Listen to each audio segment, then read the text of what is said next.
On this dark and very drash Shabbat, the skies are heavy. I'm glad to be able to say that I would like to speak with you about the call of home. Call of home. The word Miketz means conclusion or end. In Jewish tradition, it is often used to refer to the end of our exile and trouble at the end of days. Implicit in Miketz is the understanding that nothing is certain. What we hope for and the path towards it may seem far off or close at hand, but really the attaining of the goal is, in some sense, in our own hands. It hardly seems reasonable to us that Miketz should be associated with Yosef. After all, he is the archetypal victim.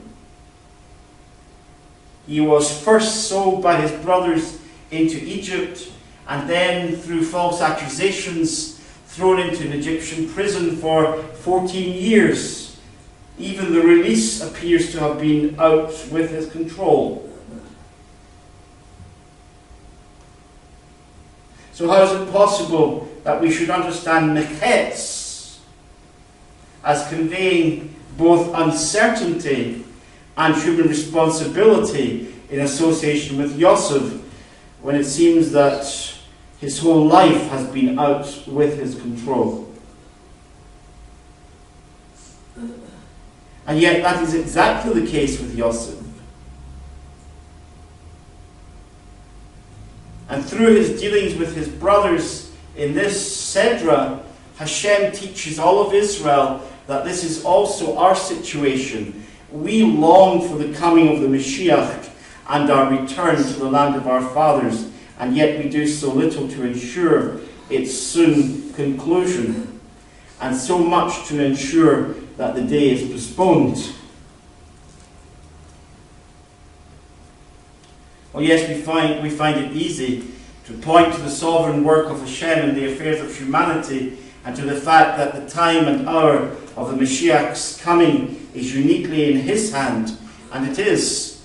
But we are not teaching that the coming of the Mashiach, or the conclusion of this age, is solely within our control. Rather, that the path towards it is our path to pave. Yosef's life experiences may appear to have been out with his control, but in fact, by his faithfulness and constancy, he was all the time preparing the eventual outcome. That is, his release from prison and vindication. It was not that Yosef had any power or influence in this world to have his name vindicated or to be released from bondage, but that he kept faith with the one who vindicated him by using him in his service and for the deliverance of his people. In fact, Yosef, as we have said before, is the representative man of his age, the messianic figure of his day, the one who in so many ways lives out the experience of Israel and foreshadows the final Mashiach himself. In other words, Yosef is not experiencing these things in a vacuum, nor are they exclusively to him. These events are for Israel, the Israel which would emerge 430 years later into the wilderness, and for the Israel which is waiting now for the conclusion of this age. In other words, the events in Yosef's lives are for us. Two things stand out in this Sedra.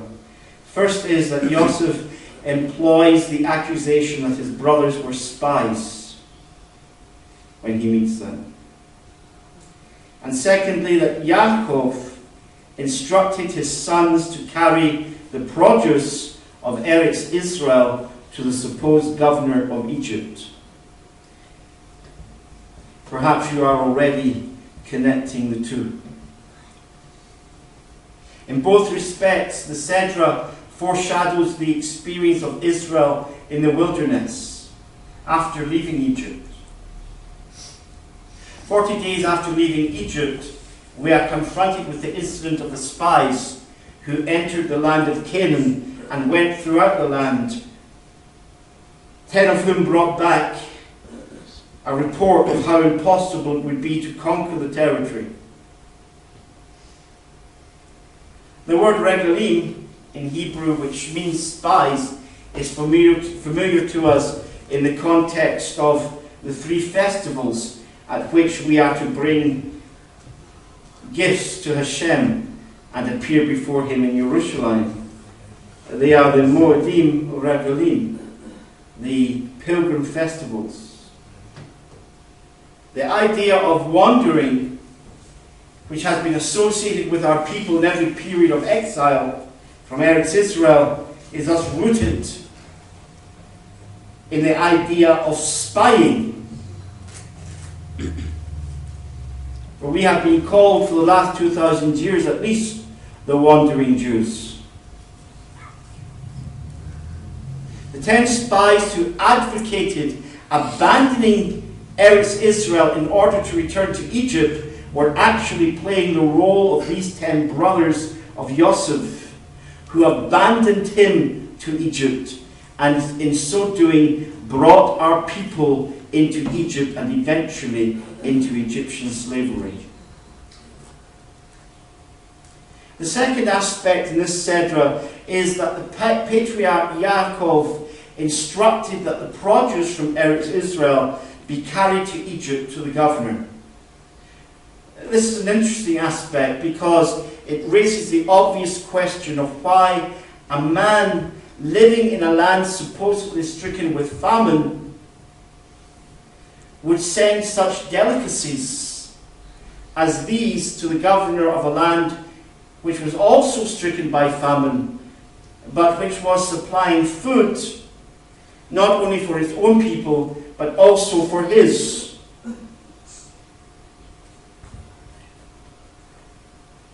We might have expected a different attitude.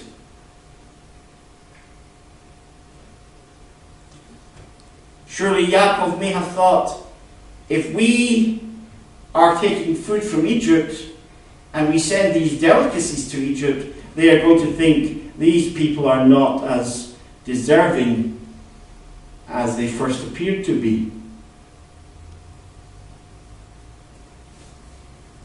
But moreover, what interest would the governor of a sophisticated nation have? Remember that Egypt was a superpower. So what interest would they have in the produce of a land which boasted no great commercial centre and from the hands of a simple shepherd? In chapter 44, verse 28, when the brothers begin to plead on behalf of Benjamin, they tell Yosef the words of their father concerning his other son who was lost. The words they use are interesting because they are quoting Yaakov. One went out from me, and I said, surely he has been torn to pieces, and I haven't seen him since. More literally, the Hebrew says, I have not seen him until now. These words cause the sages to suggest that Yaakov did not in fact believe the report of his sons, these 10 spies, when they came with Yosef's coat dripping in blood. He knew Yosef to be missing.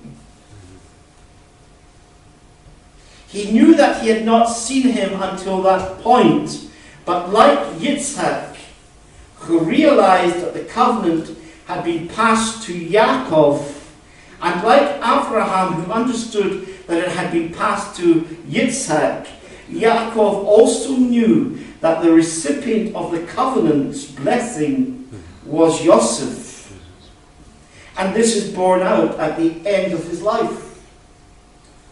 Because when Yosef, the boy, had told his dreams, we read in Bereshit 37 verse 9 that Yaakov pondered these matters.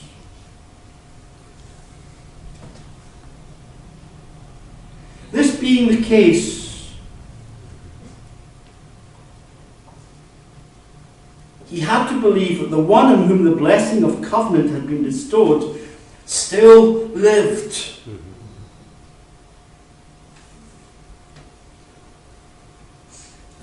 We are told in Bereshit 37 verse 35 that Yaakov refused to be comforted. It appears that this mourning continued, not for 30 days or even 11 months, but continually. Because it is only with the news that Yosef is indeed alive that Yaakov revives his strength. The Chazal, the sages, note in Bereshit Rabbah that it is decreed that the deceased be forgotten and not the living. What they meant by this is simple. The pain of bereavement diminishes with time. But having a loved one missing and unaccounted for does not allow pain to diminish at all. Furthermore, among the non-edible items which are sent to Egypt in chapter 43, verse 11, are items which normally were not included in an ordinary caravan of goods. But they were also items which had gone into Egypt with Yosef in Bereshit 37, verse 25. Aromatic gum, healing resin, and opium. These items would have been of significance to Yosef. For these are the items in which the Ishmaelites who carried him into Egypt traded.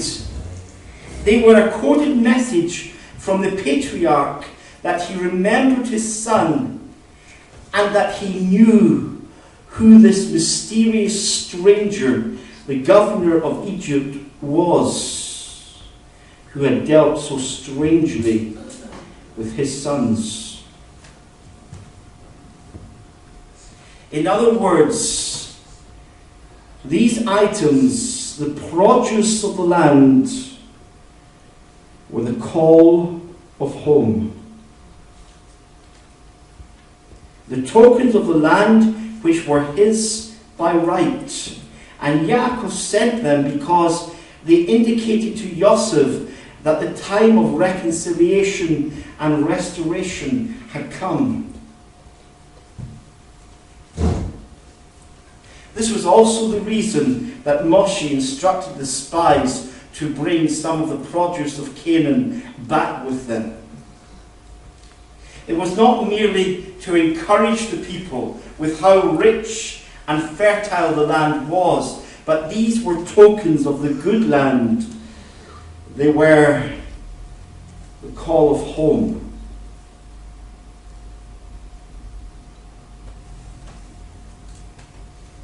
The sad reality is that neither our fathers nor we have realized the significance of the days in which we live.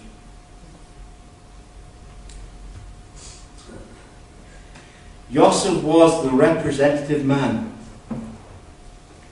the messianic figure of his age, and the future of his brothers and their children lay with him. Yet they did not realize it. When he had been among them in the land of their birth, they did not receive the divine message through his dreams. They hated him and captured him, betrayed his trust, stripped him of his robe of sonship, and sold him into slavery, a slavery marque, in which his name and culture were subsumed into a new and alien identity.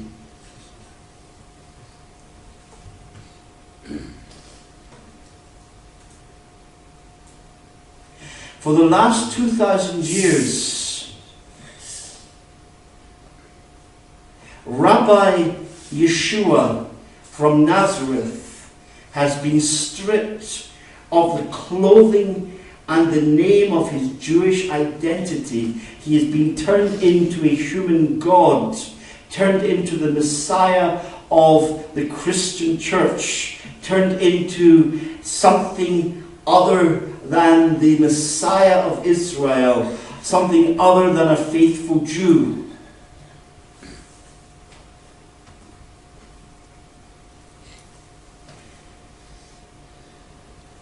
I was speaking recently to a Christian pastor, a nice man, but he was a bit shocked when I said to him, you know, for the last 2,000 years, my people have not been rejecting Yeshua. They've been rejecting what you have said about him.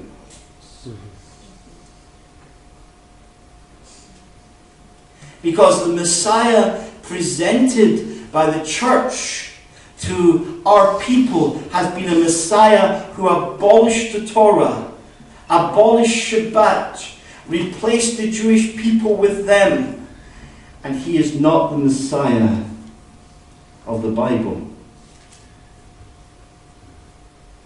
Stripped of his Jewish identity, even his name, given a new name, a Gentilized name, a name which comes from the paganism of Greek mythology, Jesus. Stripped of his identity as a Jew, stripped of his identity as a faithful Torah teacher, Torah observant Jew, he has been refused by his brethren, and little wonder. It was the same with Yosef. When his brothers came, they heard him speak the Egyptian language and saw him dressed in the clothing of Egypt. It is only when he came in, put out the Egyptian officials and spoke to them in Hebrew, Ani Yosef, I am Yosef, that their eyes were opened. The Yosef who stood before them, clothed in the dress of an Egyptian noble, may have been resplendent and wealthy, but the clothes were foreign to him, and the language which every day he had to speak was not his own. Thus we see the significance in the accusation he made to them. They who had stripped him and left him naked in a pit. You are spies. You have come to see the land in its nakedness. Our treatment of the Mashiach is commensurate to our treatment of the land. Our longing for him is indicated by our longing for home. The lesson of Torah in B'midbar 15 is that when we are left to our own devices, when our own reasoning is allowed to triumph, we prostitute ourselves. We see it today among our people. We who have refused the Mashiach have spent our time appeasing the nations. We have and do live in fear of offending the world.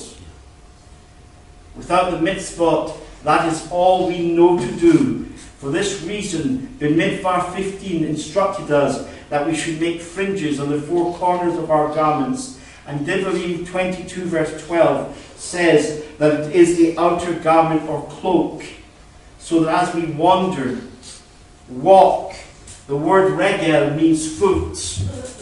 As we wander, we shall see the tzitzit and remember the mitzvot and do them, so that we will not prostitute ourselves with what our hearts and eyes see. Statement of Mashiach Yeshua in Luke 21 ties his position as Mashiach with the liberation of the land of Israel. In the days in which we live, we may well be living the days of which he spoke. To a great measure, these days are in our own power. We can choose to be those who are looking for the redemption, or those who are fleeing because the enemy is near. In this time, we need to consider the tokens of the homeland that Hashem holds out to us. For some, it is a land never seen before. For the others, the place where we visit and relax in the glow of being in a country where being Jewish is not dangerous. But it is more.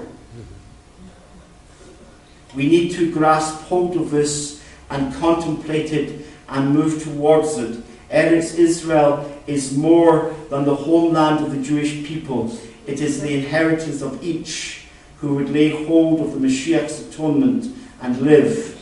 We have allowed ourselves to be at home here in the exile, but the Torah is laden down with tokens of Hashem's love, so that we will see them and remember them and go home. Whether we return with the Mashiach, or whether the gates of Zion open for us before and we go home, let us understand that the conclusion of the matter lies in our keeping faith with God, seeing the tokens of his love in Mashiach, and setting our hearts on the end of the matter. Brothers and sisters, the day is drawing to a close, and soon it will be time to go home. B'Shem Yeshua. Amen.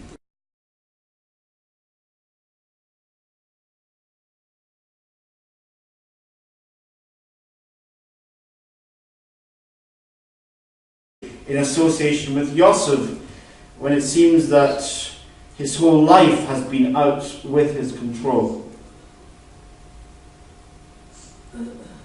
And yet that is exactly the case with Yosef. And through his dealings with his brothers in this Sedra, Hashem teaches all of Israel that this is also our situation. We long for the coming of the Mashiach and our return to the land of our fathers, and yet we do so little to ensure its soon conclusion, and so much to ensure that the day is postponed. Well, yes, we find it easy to point to the sovereign work of Hashem in the affairs of humanity, and to the fact that the time and hour of the Mashiach's coming is uniquely in his hand, and it is. But we are not teaching that the coming of the Mashiach, or the conclusion of this age, is solely within our control. Rather, that the path towards it, implicit in Miketz, is the understanding that nothing is certain. What we hope for and the path towards it may seem far off or close at hand, but really the attaining of the goal is, in some sense, in our own hands. hardly seems reasonable to us that Miketz should be associated with Yosef.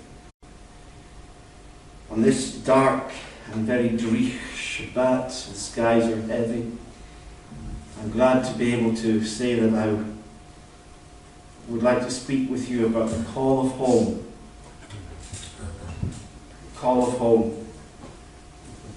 The word Miketz means conclusion or end. In Jewish tradition, it is often used to refer to the end of our exile and trouble at the end of days. After all, he is the archetypal victim. He was first sold by his brothers into Egypt, and then, through false accusations, thrown into an Egyptian prison for 14 years. Even the release appears to have been out with his control.